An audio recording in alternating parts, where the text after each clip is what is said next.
Today we're going to be reading Chapter 3, Lionel the Liar, the Left Behind series, Book 1, The Vanishing. Let's get started. Lionel Washington's parents had moved him out of the inner city of Chicago when he was 6 years old. His mother, Lucinda, had been a reporter for the Chicago office of Global Weekly magazine. When she was promoted to bureau chief, the family could afford to move to the suburbs. They were among the first blacks to live in the Mount Prospect neighborhood. Now, 7 years later, 13-year-old Lionel was having trouble deciding where he would fit. When he visited his relatives in Chicago, or when his other relatives visited him from the South, his cousins criticized him for losing your blackness. It's like you're white now.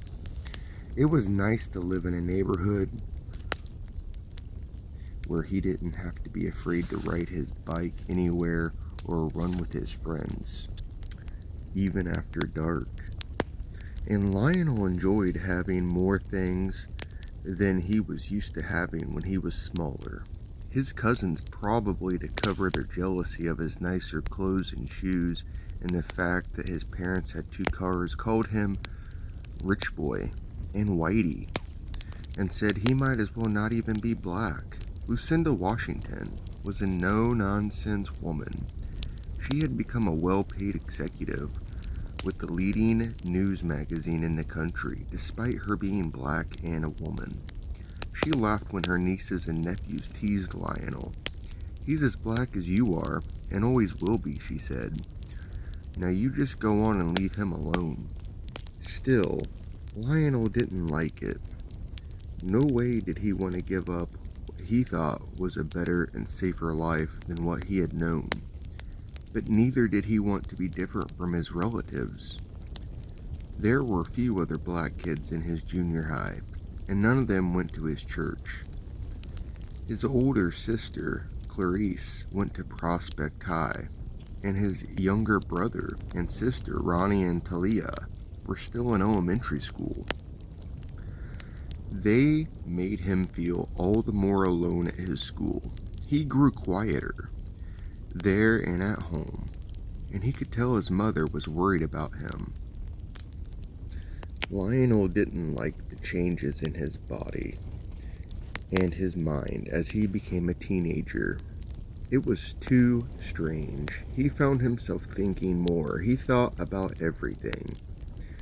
Mostly he thought about his Uncle Andre. Andre was the bad apple of the family. He was a drunk, and he had been known to use and abuse drugs. He'd been in and out of jail for years, and once even served a short term at Stateville Penitentiary in Joliet, Illinois. The thing about Uncle Andre was that he was a charming guy when he was sober and out of trouble and working. Everybody loved him. He was a fun and funny and great to be around. When he was sick, which was what the family termed for when he was doing drugs or drinking or running with the wrong crowd, they all worried about him and prayed for him and tried to get him to come back to church. Uncle Andre was a great storyteller. He loved to regale the family exaggerated tales that made them all laugh. He told the stories in a high-pitched whine, making up new things as he went along. And each story grew funnier each time he told it. He would throw his head back and grab his belly, and laugh until he could barely catch his breath. The tears would stream down his face until everyone else laughed right along. That was puzzling to Lionel. How could Uncle Andre be everyone's favorite half of the time, and everyone's worry the other half?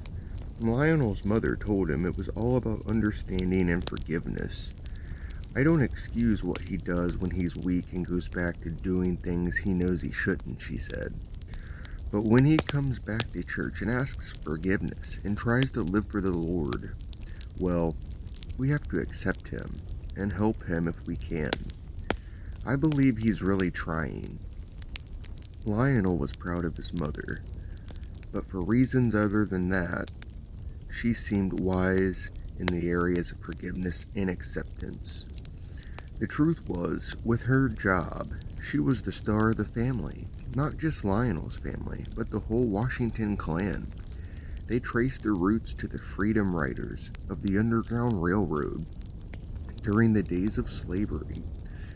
And many of his ancestors had been active in the civil rights movement, fighting for equal opportunity among races. His mother was one who had proved that a person, regardless of the color of her skin or the housing project she had grown up in, could achieve and make something of herself if she really committed herself to it. Lucinda Washington told Lionel she had been born and raised in a Cleveland ghetto, but I loved to study, and that was going to be my way out of the projects. She said she fell in love with journalism, reporting, and writing. She graduated from journalism school and worked her way up finally to Global Weekly magazine. She made good money, even more than her husband, Charles, who was a heavy equipment operator. He was as proud of her as anyone, and secretly Lionel was proud of her too. But Lionel had another secret, and it caused him no end of anxiety. Lionel knew something no one else in the family except Andre even suspected. Neither her nor Andre were really Christians, even though the whole family history revolved around church. Church was something that had not changed when Charles and Lucinda Washington had moved to the suburbs. They'd been able to somehow fit into the strange white culture, though many people made it clear they were not happy about a black family moving in, wealthy or not. The Washingtons had quickly befriended those homeowners who had not moved out and convinced them they were good neighbors. Finding a church they were comfortable in was another story. Lionel could not remember when he had not been attending church. Family legend says his mother took him to church when he was less than a week old, but his mother told him that was slightly exaggerated. "But you weren't 2 weeks old," she said, grinning. "You might as well have been born in the church and grown up there." Actually, he liked church a lot. Lionel was glad that his parents had drove all the way back into the city to attend their old church. Some of the people who criticized them for moving out and moving up were glad to see they had not forgotten their roots, and even they were jealous of the Washingtons' ability to move out of a high crime area. They were glad to see them come back every Sunday morning and evening and every Wednesday night.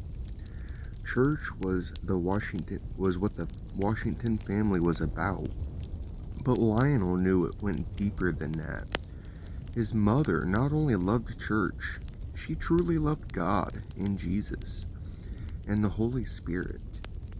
They had visited a few churches in the suburbs, including a couple that had both white and black members. Lionel had been a young boy then, but even he could see that these were not the same as his home church. These people didn't seem to have any spirit. His mother assured him, "They are certainly true believers, and I don't question their salvation for a second. But I need to go to a church where people don't mind expressing themselves. If I was to jump and shout praises or sing at the top of my lungs or sway to the music or even dance in the aisles, I wouldn't want to worry about what someone thinks." Lionel knew what she was talking about. He loved to clap and sing and sway.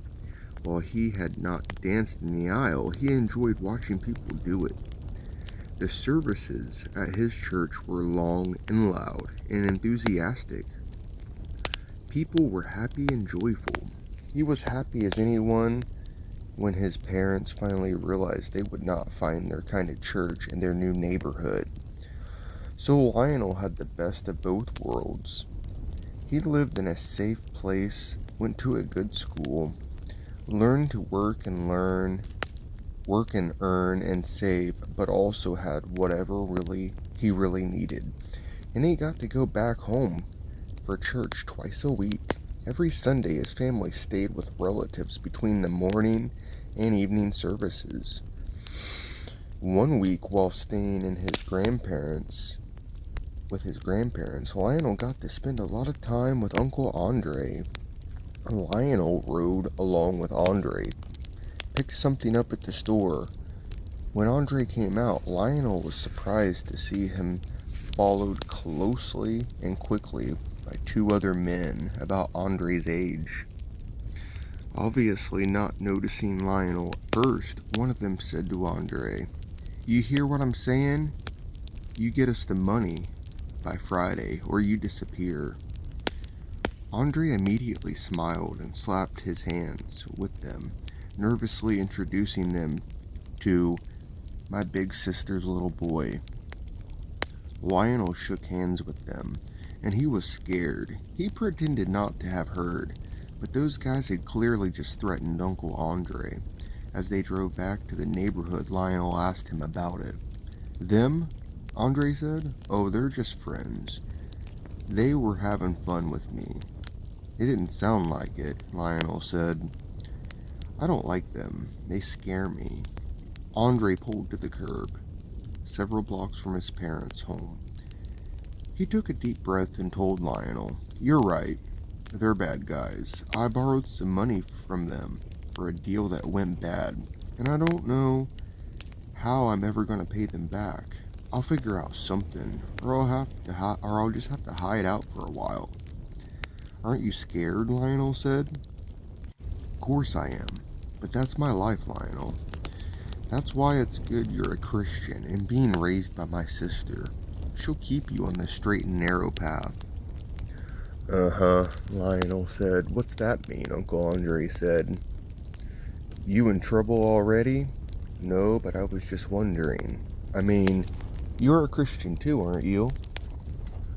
Uncle Andre looked surprised. "Me?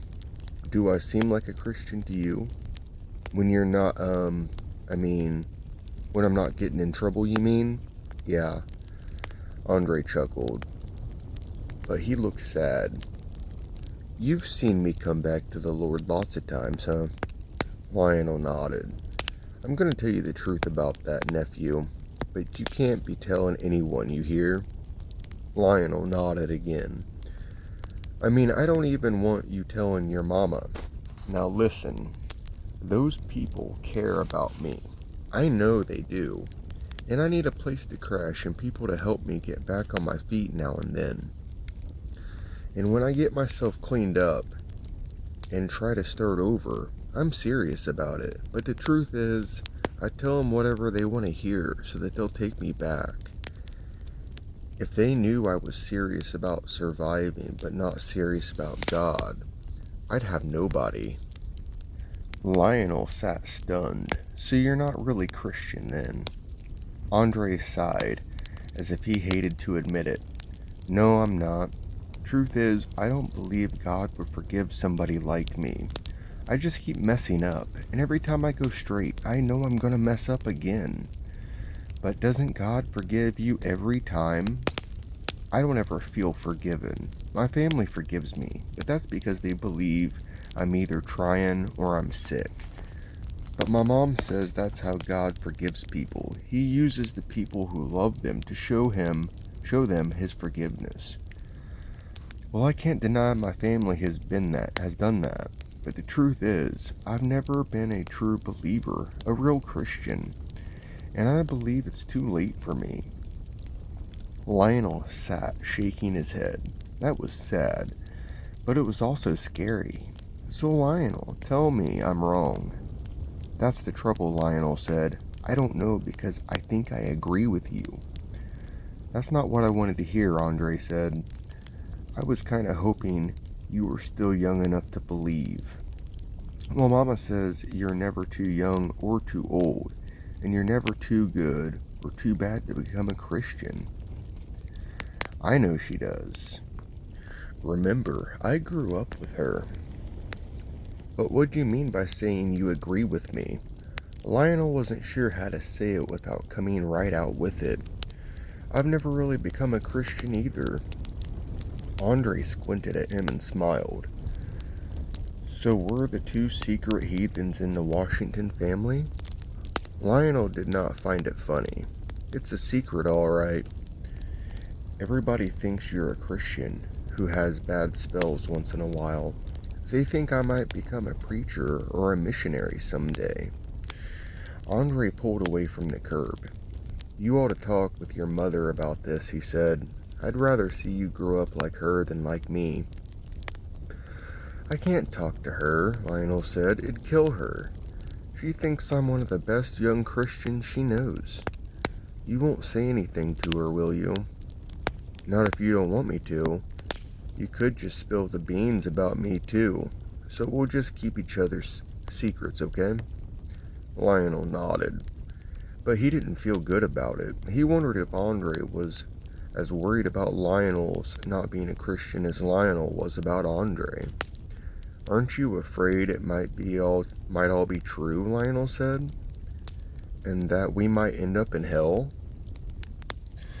Andre parked in the alley behind his parents' home. He threw back his head and cackled, that crazy laugh of his. Now that, he said, I do not believe. I may have once, but I've outgrown that. Some of these stories and legends about what's going to happen at the end of the world, I don't know where the preachers get them. I can't imagine they're in the Bible.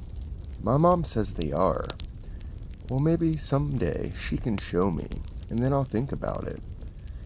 Meantime, I'm not going to worry about fairy tales, and you shouldn't either. But Lionel did worry. When they got back to the rest of the family, everyone was gathering around the pianos and singing old hymns. Lionel liked that. He sang well and enjoyed blending harmonies. Uncle Andre sang right along with the rest of them. But once he winked at Lionel, then he worked his way near him and whispered, This stuff makes for good singing, but remember, half of it's a good way to live, and the other is just a fairy tale. Lionel wondered if Uncle Andre really believed that. He was a cool guy, and older, and seemed wise in his ways of the world. But if anybody should worry about what happened to him when he died, or when the end of the world came, it should be Andre. But he didn't seem worried. He had a plan, a scheme. He had convinced himself if he could play the game well enough to keep his loving family around him, Lionel would rather have been like this, like his mother, than like his uncle. But he and Andre were pretty much the same. Andre did a lot worse things. But if what Lionel's mother and the rest of the family believed was true, Lionel knew that he and Andre were in the same boat. Andre began dancing to the music, and his relatives clapped and urged him on. Lionel couldn't help but smile, seeing his joyous uncle entertaining everyone. Lionel's mother put her arm around him as she watched Andre. She pulled Lionel to herself and said, Isn't the Lord wonderful? Don't we have a good God? Lionel tried to ignore her, but she noticed. She said, Aren't you glad to serve a God who loves you so much? Lionel lied. Sure, Mama, of course I am. He felt terrible, like a hypocrite, like the liar he was.